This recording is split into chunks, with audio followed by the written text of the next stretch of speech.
Welcome, everyone, to another great episode of Tea Time with Tommy. All right, guys, we have a special guest here. Reality of Wrestling's Mantell is here to join us. Thank you, sir, for coming on the show out of your busy schedule. Hey, thanks for having me, guys. Thank you. And yes, so let's get right into it, right into the segment. First thing I'd like to ask is, where did you come up with such a cool name as Mantel? Like, where did that come from? Well, I mean, the Mantell name came from Dutch Mantell, and Johnny Mantell and Ken Mantell, the whole Mantell family.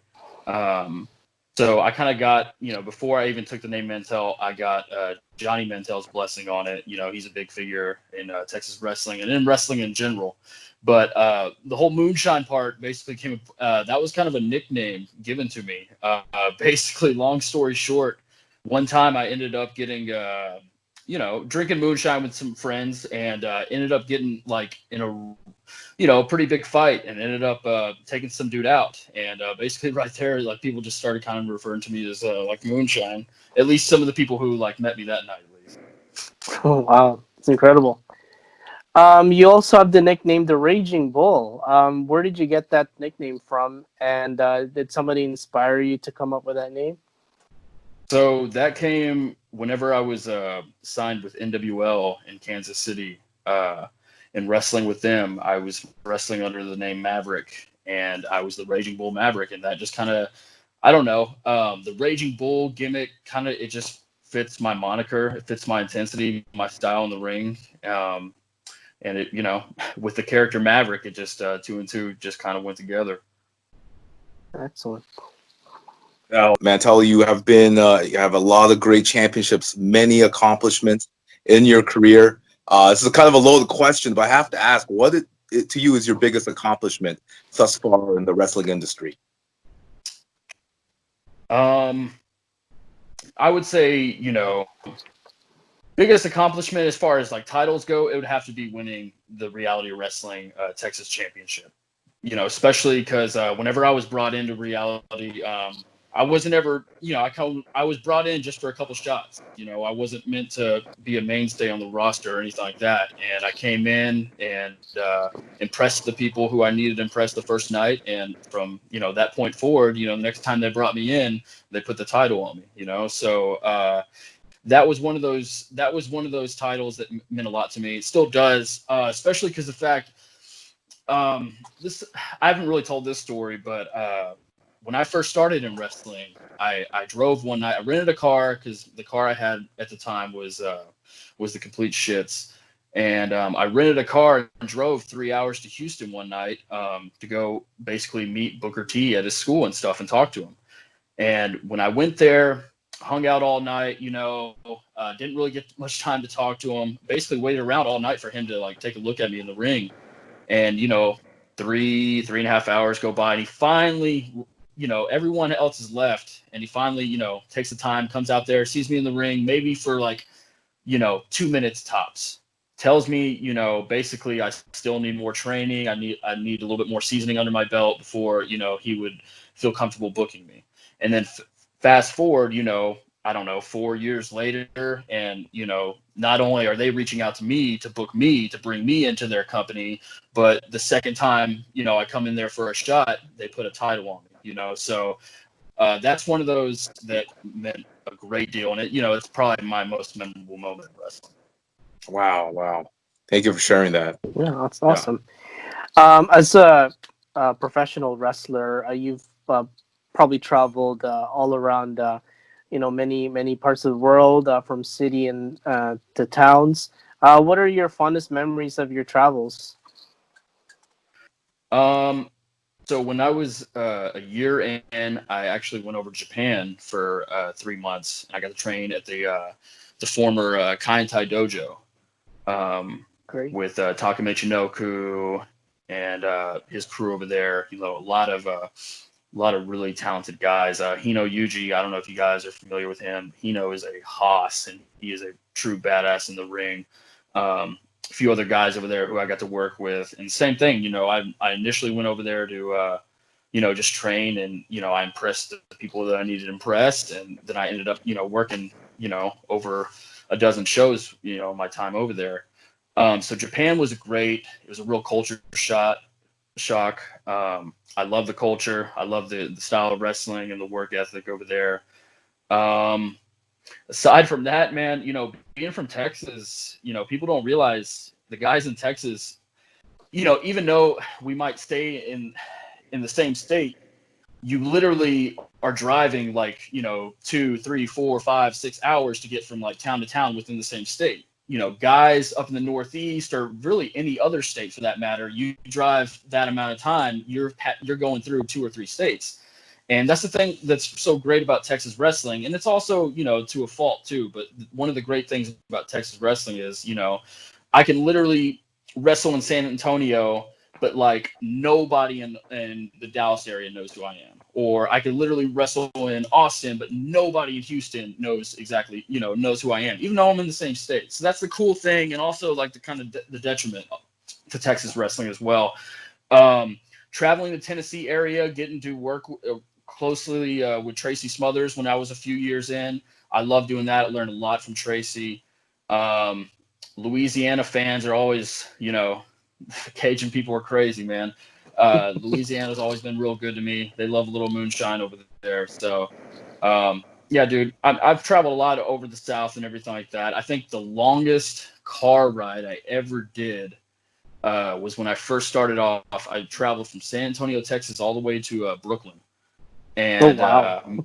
yeah, man, that was like a total of just one way. I think that was a total of 30 some odd hours or whatever. And that was brutal because we went to Brooklyn, and then the next night we went to North Carolina, and then all the way back to Texas after that. So Oh wow. the traveling's been, you know, all over the place, man. It sucks sometimes, but you know, it is what it is, and a lot of fond memories of it. That's great. Wow. Thank you for sharing that story with us. Yes, Yeah, wrestling is busy, as yeah, all of yeah, us know. absolutely.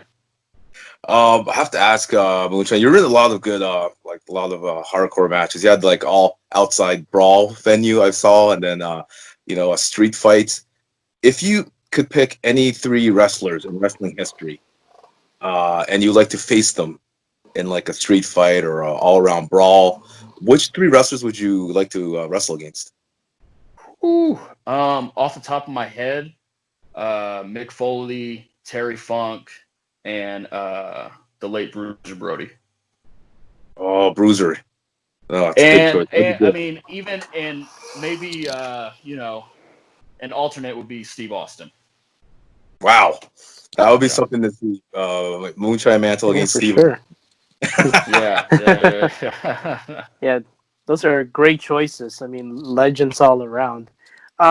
Like you compete in reality of wrestling, and I'm sure in other promotions as well. And you know, Booker T's an amazing running the promotion itself. And yeah, like what are your future plans in the promotion or any other place that you're currently want to be competing in? Well, I mean, as far as reality wrestling goes, like I want to be the champion. I want to be the guy there. I, you know, not only out in the ring, but I want to be the guy in the locker room too. I want to be, you know, a leader there, and I want that. I I want that to basically be my role there, and that's something you got to work towards. Um, Great, as far as outside of reality wrestling, you know, my biggest goal right now is getting signed. You know, getting signed to a company where I can get more exposure and hopefully get a bigger platform to, you know, to show everyone in the world who exactly Moonshine Mantell is. amazing. And I'm calling it now. You're going to be in the WWE or AEW Moonshine, and we will also be reporters there covering. Love it, man. Love it.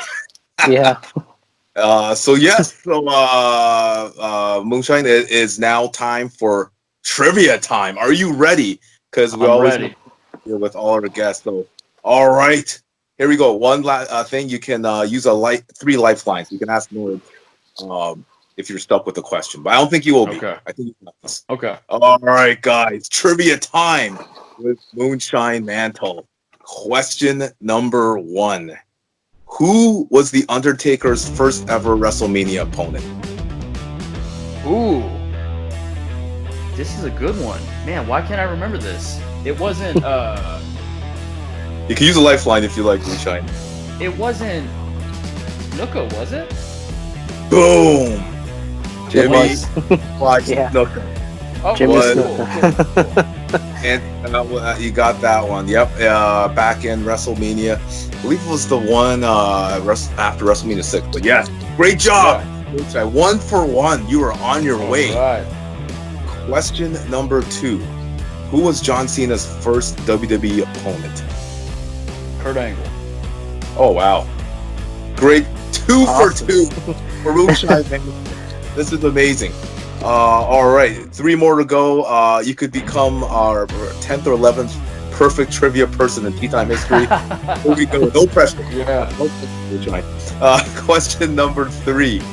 What year did the WWE purchase WCW? Ooh, that was 2001, correct?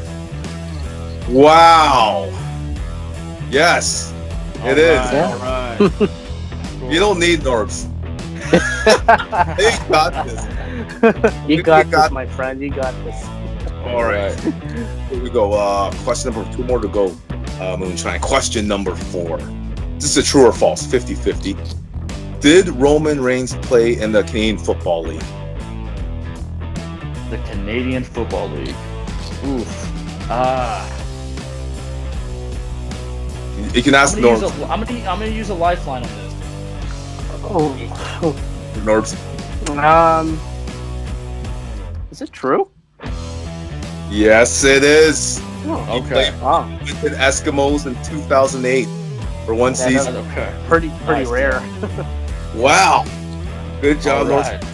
Moonshine. If you get this, you're a perfect trivia winner, 10th or 11th. Here we go. Question number 5. Who was known as the Japanese buzzsaw? To Jerry. Boom! There you go. 5 for 5. Well done, sir. Moonshine and take a bow. You are 11. Oh man, I need some Trivia winner. positivity in my life. Oh You man. only have to use one lifeline, and great job. And you would have got that Well anyways. done. Great Hell job, Fine. 5 for 5. Amazing job. I just wanted to say on behalf of Norbs and I, thank you for taking your time to come on the show. Would you like to, before you go, would you like to promote social media so people can follow you? Absolutely. You can follow me on all forms of social media at Moonshine Mantell. And then also right now at ProWrestlingTees.com, they have a 20% off store-wide. That's ProWrestlingTees.com/Moonshine Mantell. I got a few shirts up there. They're 20% off all the way through July 4th. So if you guys want to check that out and help a brother out, we don't have a whole lot of bookings going on right now and all the craziness that's going on in the world. So anything any fans out there can do can really help out right now. Absolutely. And guys, please follow this guy. He's an amazing wrestler and he's going to make a lot of noise. So Moonshine, thank you for coming out. Don't go anywhere. And everyone, thank you for joining us for another great episode of Tea Time with Tommy and Moonshine Mantell and North. Thank you guys. Take care, everyone. All right, thank Appreciate you. it, guys.